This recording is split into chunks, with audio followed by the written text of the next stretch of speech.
In this video, I will show you how to supercharge your Roblox Studio workflow by integrating the Claude Model Context Protocol server. This powerful setup allows the AI to understand your entire project structure and write code that actually works within your specific game environment. To begin, you need to ensure you have the Anthropic desktop application installed on your computer. Once that is ready, you will need to install the specific Roblox MCP server package using your terminal. This acts as a bridge between the AI and your game files. After the installation is complete, open your configuration file and add the necessary executable paths. Now comes the exciting part where you open Roblox Studio and enable the external editor settings to allow the server to communicate with your scripts.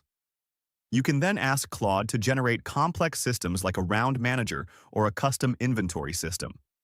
This integration saves hours of tedious debugging and helps you build much faster than before.